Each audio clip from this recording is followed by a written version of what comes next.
నమస్కారం. ఈరోజు ఆంధ్రప్రదేశ్లో ఏ విధమైన పరిపాలన జరుగుతుందో ప్రతి ఒక్కరూ కూడా చూస్తాను.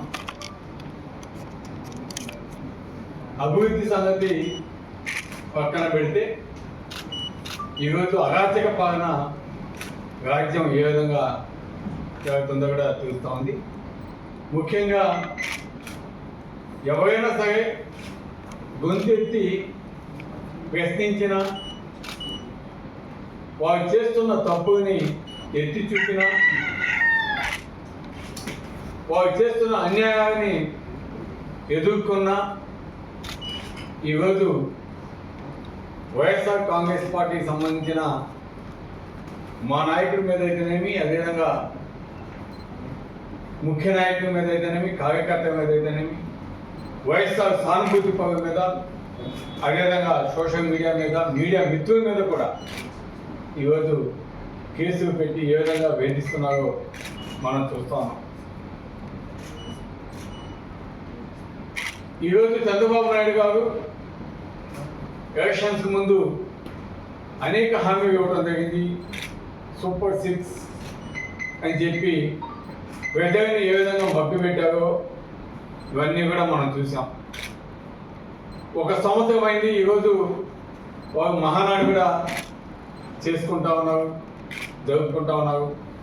ఆ మహానుభావుడు ఎన్టీ రామారావుని మరి ఆయన గురించి గొప్పగా చెప్తా ఉన్నారు, మంచిది. కానీ ఇవి చేసే పనులు మాత్రం ఏమీ ప్రజలకు ఉపయోగపడే పనులు అయితే చేయటం లేదు. ఇచ్చిన హామీలు కూడా నెరవేర్చకుండా మోసం చేయటం ఇవన్నీ కూడా చేస్తున్నారు. అదేవిధంగా ఈరోజు మన నియోజకవర్గానికి వస్తే ఈరోజు అక్రమంగా మన జిల్లా మంత్రి కాకాని గోవర్ధన్ అన్న మీద ఏ విధంగా అక్రమ కేసులు బనాయించి ఈరోజు వారిని అరెస్ట్ చేసి తీసుకొచ్చే కూడా మనం చూసాం. అంతేకాకుండా ఈరోజు రాష్ట్రంలో నిన్న రామకృష్ణ గారి మీద, అంతకుముందు మళ్ళా పిండేవి రామకృష్ణ గారి మీద, అదే కాకుండా నిన్న తెనాలిలో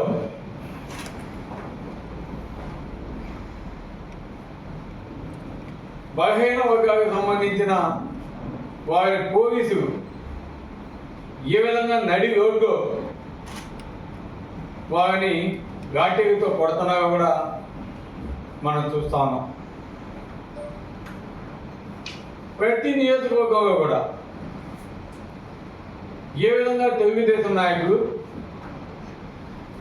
అక్రమ కేసులు బనాయించి వైఎస్ఆర్సీపీ క్యాడర్ని, నాయకుని భయభ్రాంతులకి గురి చేయాలని చూడటం మనం అంతా కూడా చూస్తాము. అయినా కూడా ఈరోజు ఎవరు కూడా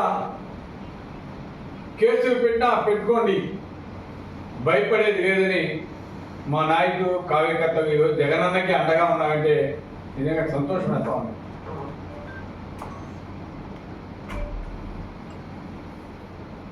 ఈరోజు చంద్రబాబు నాయుడు గారు ప్రజల్ని ఎంత దారుణంగా ఏ విధంగా మోసం చేశాడో ఈరోజు వాళ్ళు గ్రామాల్లోకి వచ్చి వాళ్ళ నాయకులు అక్కడ ప్రజలకి ఆన్సర్ చెప్పలేని పరిస్థితి, కొన్ని గ్రామాలకు పోలేని పరిస్థితి. ఈరోజు వాళ్ళు పనులేమి చేయకుండా కూడా చిన్న చిన్న పనులు చేసి పబ్లిసిటీ మాత్రం చంద్రబాబు నాయుడు గారికి ఏ విధంగా ఇచ్చుకుంటాడో అదేవిధంగా ఈరోజు కాన్స్టిట్యున్సీలో ఒక ఎమ్మెల్యేస్ కూడా అదేవిధంగా పబ్లిసిటీ ఇచ్చుకోవడం తప్ప పదవేటి చేసిన పాపాన్ని పోలేదు. వాళ్ళకంతా కూడా ఒక అమరావతి మీదే వాళ్ళ దృష్టి అంతా ఉంది. ఈరోజు చంద్రబాబు నాయుడు గారికి కావచ్చు, మంత్రులకు కావచ్చు, తెలుగుదేశం నాయకులు కావచ్చు, అందరికీ కూడా ఒకే బాట, అమరావతి బాట. ఎక్కడ డబ్బు వస్తుందో, మూట వస్తాయో అక్కడే దండుకోవాలని చెప్పి ఈరోజు అమరావతిలో ఈరోజు వాళ్ళు ఆ ప్లాన్ వేసుకొని ఒక అమరావతిని అభివృద్ధి చేస్తామని చెప్పి ఈరోజు వేల కోట్లు ఏ విధంగా వాళ్ళకి సంబంధించిన కొంతమంది కాంట్రాక్టర్లకే కాంట్రాక్ట్స్ ఇస్తూ ఏ విధంగా వాళ్ళు ప్రయత్నం చేస్తున్నారో మనం చూస్తాము. ఈరోజు ఒక అమరావతి కానీ ఇన్ని వేల కోట్లు ఖర్చు పెట్టి అభివృద్ధి చేస్తే అక్కడ బాగుపడేది పేదవాళ్ళు కాదు, ఓన్లీ పెత్తందారులు లేదా తెలుగుదేశంకు సంబంధించిన 5-6 మంది కాంట్రాక్టర్స్ అనేది ఈరోజు ప్రజలందరూ కూడా అర్థమవుతా ఉంది. అవి ఎక్కడ ప్రశ్నిస్తే వారి మీద కేసులు పెట్టడం ఇవన్నీ కూడా చేస్తూ ఉన్నారని కూడా తెలియజేస్తున్నాం. అదేవిధంగా మా నాయకుడి మీద ఈరోజు మనం చూస్తాం, ఏ మీడియా చూసినా కూడా ఎంతోమందిని మా పార్టీకి సంబంధించిన ముఖ్య నాయకులను అందరూ కొంతమందిని మద్యం కేసులో కూడా ఇరికించడం జరిగింది. అదేవిధంగా కావాలని పుకారు జగన్మోహన్ రెడ్డి గారిని కూడా అరెస్ట్ చేస్తారు, అది ఇదని పుకారు ఏ విధంగా చేపిస్తున్నారు మీడియాలో చూస్తాం. ఈరోజు మా నాయకుడు జగన్మోహన్ రెడ్డి గారు వెరీ క్లియర్గా దాదాపు 2.5 గంట ప్రెస్ మీట్లో మద్యానికి సంబంధించి రాష్ట్రంలో జరుగుతున్న అన్యాయాల గురించి కానీ ఇవన్నీ కూడా పూర్తిగా విశదీకరించడం జరిగింది. అదేవిధంగా మద్యం సంబంధించి ప్రతి ఒక్కటి కూడా పబ్లిక్ డొమైన్లో పొందుపరచడం జరిగింది. దాన్ని ఎవరైనా పబ్లిక్ కూడా చూసుకునే దానికి ఆస్కారం ఉంది. ఈరోజు చంద్రబాబు నాయుడు గారు మద్యానికి సంబంధించి షాప్స్ ఆక్షన్ వేశారు. ఆక్షన్లో వాళ్ళకి సంబంధించిన కమిషన్ కూడా ముందుగా చెప్పడం జరిగింది. ఆక్షన్ అంతా అయిపోయి షాప్స్ అన్నీ కూడా వాళ్ళకి సంబంధించిన ఎమ్మెల్యేస్ అంతా కూడా ఇన్వాల్వ్ అయ్యి వాళ్ళకి సంబంధించిన నాయకులే వెయ్యాలని చెప్పి బలవంతంగా ఎవరిని కూడా రానికుండా అక్కడికి ఇతర పార్టీకి సంబంధించిన వాళ్ళు కావచ్చు, ఇతర పబ్లిక్ కావచ్చు, ఎవరిని కూడా వేయనీయకుండా చేసి అన్ని టెండర్స్ అన్ని కూడా వచ్చినాక ఈరోజు దానికి సంబంధించిన కమిషన్ని ఇంక్రీజ్ చేస్తున్నారంటే ఏ విధంగా ప్రభుత్వానికి లాస్ చేస్తున్నారో ఒకసారి అర్థం చేసుకోవాలి. ఆనాడు జగన్మోహన్ రెడ్డి గారు ప్రభుత్వ ఖజానాకి ఏ విధంగా ఆదాయం చేకూరిందో ఈరోజు ప్రభుత్వ ఖజానానికి ఏ విధంగా నష్టం చేకూరుతుందో ఒక్కసారి బేగం చేసుకోవాలని కూడా మేము తెలియజేస్తా ఉన్నాం. ఈ విషయాన్ని మా నాయకుడు జగన్మోహన్ రెడ్డి గారు కూడా చాలా విశదీకరంగా చెప్పడం జరిగిందని కూడా తెలియజేస్తున్నాం. అదేవిధంగా ఈరోజు కొంతమంది మాట్లాడుతున్నారు, రేషన్కి సంబంధించి మనం ప్రతి ఒక్కరికి పోయి డెలివరీ ఇచ్చే బండిని సైతం ఈరోజు క్యాన్సిల్ చేశారు. ఈరోజు ప్రతి ఒక్క ఇంటికి పోయి డోర్ డెలివరీ చేస్తున్నారంటే వాళ్ళు సంతోషంగా వారికి సమయం వృధా కాకుండా వాళ్ళ ఇంటికే బియ్యం పోతే ప్రతి ఒక్కరు తీసుకునే పరిస్థితి. అటువంటిది ఈరోజు అవన్నీ కూడా క్యాన్సిల్ చేసి ప్రజలనే వాళ్ళ రేషన్ డెలివరీ కాడ పోయి తీసుకోమని చెప్పడం, ఆ రేషన్ డెలివరీ ఆయనకి ఇష్టం వచ్చినప్పుడు షాప్ ఓపెన్ చేయడం, ఈగిపోయిన సమయంలో వాళ్ళు వండకుండా ఉండటం, లేదా వాళ్ళ సిగ్నేచర్స్ పూర్తిగా చేసి ఆ రేషన్ బియ్యాన్ని ఇతర ప్రదేశాలకు తరలించడం. ఏది మంచిదనేది ప్రజలు కూడా ఆలోచించాల్సిన అవసరం ఉందని కూడా తెలియజేస్తున్నాం. ఈరోజు అందుకే చెప్తున్నాం, ఈరోజు తెలుగుదేశం నాయకులు గ్రామాలకు పోవాలంటే ఎక్కడ ప్రజలు ప్రశ్నిస్తారా, అమ్మ ఒడి ఏది, చేయుత ఏది, ఆసరా ఏది, విద్యార్థి అనేది, ఫీజు రియంబర్స్మెంట్ ఏది, రేషన్ బియ్యం మా ఇంటికి రాకుండా ఇబ్బంది పెడుతున్నారు, ఇవన్నీ కూడా ఎక్కడ అడుగుతారా అని ఈరోజు భయపడే పరిస్థితి ఈరోజు గ్రామాల్లో కనిపిస్తా ఉందని కూడా తెలియజేస్తున్నాం. ఈరోజు ఇవన్నీ కూడా పక్కన పెట్టింది తెలుగుదేశం నాయకులు సంబరాలు చేసుకుంటా ఉన్నారు మహానాడు. ఆ సమావేశాల్లో సిగ్గు కూడా లేకుండా మేము ప్రతి ఒక్కటి చేస్తున్నాము, బ్రహ్మాండంగా చేస్తున్నాము, పేద ప్రజలకు మంచి చేస్తున్నాము అని ఈరోజు చెప్పే పరిస్థితి. కానీ వాస్తవాలు ఈరోజు మీడియా సోదరులంతా కూడా గ్రామాలకు పోతే అక్కడ వాస్తవాలు వెలుగు చూస్తాయని కూడా తెలియజేస్తున్నాం. అదేవిధంగా పోతే తెలుగుదేశం ప్రభుత్వం అధికారంలోకి వచ్చి ఈరోజు ప్రజలు తీర్పిచ్చి కరెక్ట్గా రేపు 4వ తేదీకి ఒక సంవత్సరం ఉంది.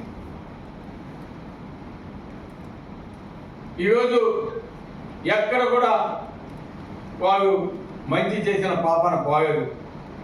ప్రతి నియోజకవర్గంలో కూడా అక్రమంగా ఏ విధంగా వారు దోచుకుంటున్నారో ప్రతి నియోజకవర్గంలో కూడా అర్థమవుతా ఉంది.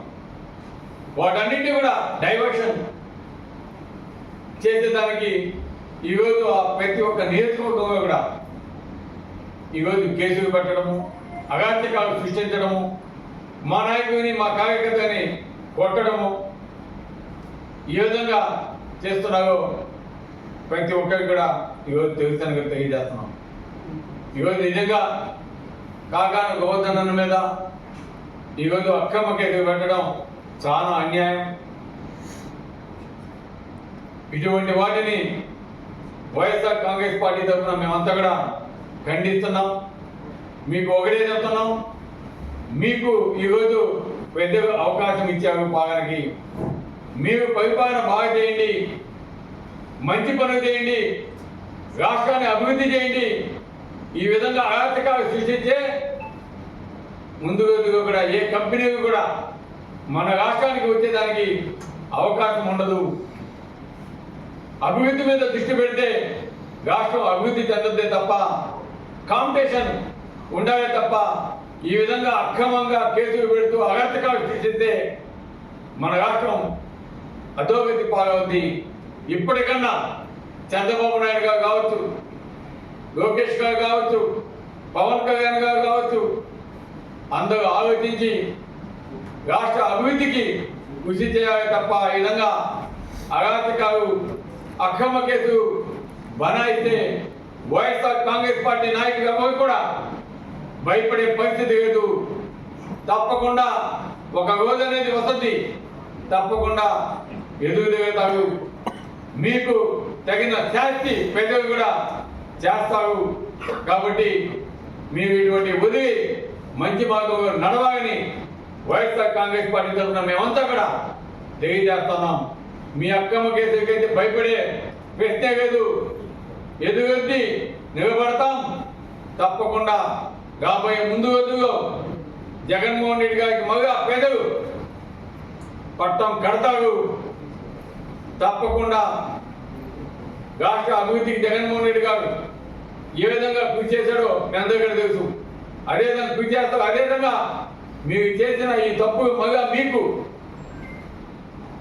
అప్పచెప్పే రోజు వసంతని కూడా తెలియజేస్తూ ఈరోజు కాకాని గోవర్ధన్ కలిగినప్పుడు వారికి ధైర్యం చెప్పడం జరిగింది. అన్నగడు చాలా ధైర్యంగా ఉన్నాడు. తప్పకుండా ఆయన నిర్దోషిగా బయటకు వస్తాడు. తప్పకుండా న్యాయం ధర్మం ఎప్పుడు కూడా గెలుస్తాయని చెప్పి తెలియజేస్తూ ఈరోజు ఈ ప్రెస్ మీట్ చేసిన మా నాయకుడికి, మీడియా సోదరికి అందరికీ కూడా ప్రత్యేక ధన్యవాదాలు తెలియజేస్తాను.